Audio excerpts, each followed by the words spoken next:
মাংস খেতে খেতে আমি এখন একটু আপসেট হয়ে গিয়েছি।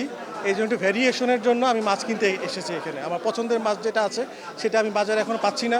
যেগুলো দাম চাচ্ছি সেগুলো আকাশচুম্বী তারা দাম চাচ্ছে। মাংসটা রেগুলার হয়ে প্রায় 10 দিন ধরে খাওয়া হচ্ছে, তো এখন একটা চেঞ্জের দরকার আছে, এই জন্য মাছ কিনতে আসছি।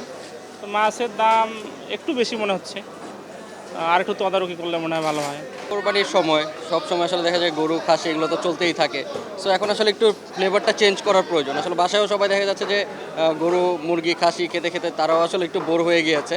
তো তারাও চিন্তা করছে যে একটু চেঞ্জ করবে ফ্লেভারটা। আর এই সময় আসলে মাংস খেতে খেতে টেস্টের যে থাকে আমাদের, সেটা আসলে একটু চেঞ্জের প্রয়োজন। তো সেই জন্য আসলে মাছ কিনতে আসা। মাছ কেনার প্রথম কারণ হচ্ছে পুষ্টির চাহিদার একটা বড় অংশ বাচ্চাদের জন্য, বিশেষ করে মাছের একটা আলাদা চাহিদা আছে বাচ্চাদের কাছে।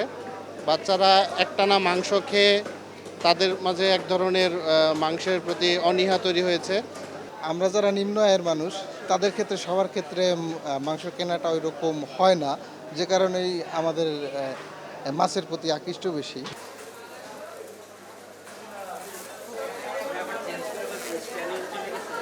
মাছ একবারে কম, মানুষও কম, কারণ মানুষও ঠিক মতো অন্য আয় নাই। ঢাকা শহর সব দেশে ভাগে বেশিরভাগ মানুষ, আর দেশে দাম বেশি মাছের। 1 কেজি মাছ বর্তমানে 1 কেজি মাছ যেটা পদ্মার মাছ, এটা বর্তমানে বিয়ে 250 টাকা। মাছের দাম নিয়ন্ত্রণ এসে যাইব, এ মনে করেন 2-1 দিনের ভিতরে ক্লিয়ার হয়ে যাবে।